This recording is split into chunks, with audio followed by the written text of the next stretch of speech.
টি-20 বিশ্বকাপের আগে ইংল্যান্ডের কাছে 3 ম্যাচের সিরিজে 3-0 হেরে গেল শ্রীলঙ্কা এবং এই হারের ফলে বিশ্বকাপের আগে কিন্তু একটা বড়সড় ধাক্কা খেল শ্রীলঙ্কা, তা কিন্তু বলা যেতেই পারে। এবং এদিন তৃতীয় ম্যাচে, কারণ প্রথম দুটো ম্যাচ আগেই জয় পেয়েছিল ইংল্যান্ড এবং তৃতীয় ম্যাচ দুই দল মাঠে নামে এবং যেই ম্যাচে ইংল্যান্ড প্রথমে ব্যাট করতে নেমে নির্ধারিত 20 ওভারে 9 উইকেট হারিয়ে 128 রান করে।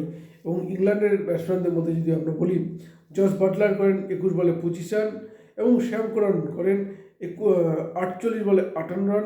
হ্যারি ব্রুক তিনি রান পাননি, 3 বলে 4 রান করেন। এবং ইংল্যান্ডের প্রথম থেকে কিন্তু উইকেট হারা থাকে, 2 রানের প্রথম উইকেটে পতন হয়, 14 রানের দ্বিতীয়, 28 রানের তৃতীয়, 34 রানের চতুর্থ, 47 রানের পঞ্চম এবং 60 রানের তৃতীয়।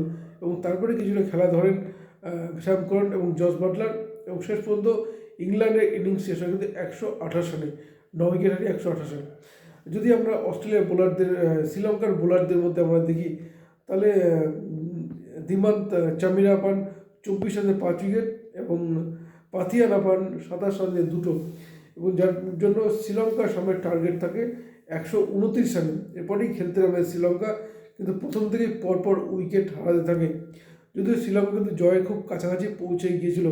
নিশাঙ্কা 12 বলে 23 রান করে আউট হয়ে যান, কুশল মেন্ডিস করেন 26 বলে 26, এবং যার ফলে ইংল্যান্ড কিন্তু শ্রীলঙ্কা কিন্তু 19 ওভার 3 বলে 116 রানে অল আউট হয়ে যায়। এবং যদি বলি শ্রীলঙ্কার 1 রানের প্রথম উইকেটে পতন হয়, 34 রানের দ্বিতীয়, 52 রানের তৃতীয় উইকেটে পতন হয়, 62 রানের চতুর্থ। কিন্তু একটা সময় শ্রীলঙ্কার রান ছিল 4 উইকেটে 90, কিন্তু ঠিক সেখানেই কুশল মেন্ডিস 26 বলে 26 রানে আউট হয়ে যাওয়ার পরেই কিন্তু শ্রীলঙ্কার ইনিংস তাসের ঘরের মতো ভেঙে পড়ে এবং 90 রানে যেখানে 5 উইকেটের পতন হয়, বাদবাকি অর্থাৎ 116 রানের মধ্যে অল আউট হয়ে যায় শ্রীলঙ্কার ইনিংস। এবং যার ফলে এই ম্যাচ কিন্তু জিতে গেল ইংল্যান্ড।